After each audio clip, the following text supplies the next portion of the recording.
merubah bentuk hidup dalam bahasa kitab kan taghyir khalqillah. Allah ciptakan danyo dalam keadaan masa alis danyo memanjang. Darubah tapi lengkung. Allah cipta danyo hidung pesek, tak tarik darubah tapi panjangnya kan taghyir khalqillah. Dalam hadis yang warid Allah gelaknat orang yang merubah khalqillah, malah orang yang nak jaro lebih 5 6 ni jaro. Tanya 5 yang 6 yang hukum dia akoh jaro lebihnya dosa haram. Le hadis yang menjelaskan tentang orang merubah alis haram. Orang yang kiki go. Dalam kitab kiki ke ni bahasa Jamun. Igo yang mungkin yang panjang kiki besari. Yang hukum juga haram, kecuali baru hana haram menyokam larat. Ngan igo yang cahungyan ka mekap gusi sampai ka mendarah ka melarat gelah hana nyaman li. Yang bolehkan lah agama. Yang selama mentang nyaman hanya alasan untuk memperindah, mempercantik, yang hukum ji tetap berdosa. Kecuali orang yang kali mengkawin aduh anjuran suami, yang lain.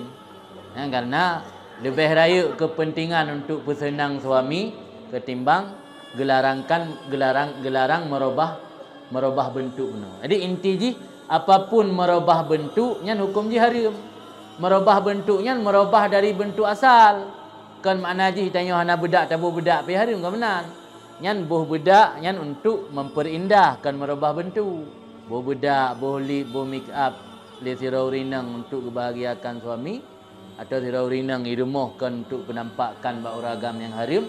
Ya hendak larang lah agama. Yang memperindahkan merubah bentuk. Jadi harus dapat beda merubah bentuk dengan memperindah.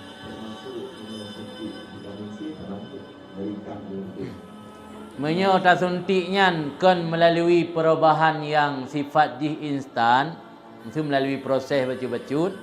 Nya hendak kita rubah. Yang sama kita baju bokai, baju makanan yang bergizi sehingga mengatarik kulit. Yang kan proses bacut-bacut. Yang kira taghyir yang proses je secara instan. Segigo benar cahung tak proses tajak ba doktor, proses melalui alat sehingga karapi. Yang kan taghyir.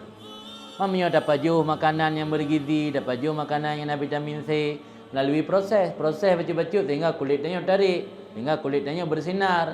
Nya nak kira taghyirnya. Karena yang kira taghyir merubahnya yang sifat ji segera instan. Memang melalui proses kan, proses dari dalam tu. Proses dari dalam mana kira taghyir, mana kan je baju makanan-makanan yang ada vitamin.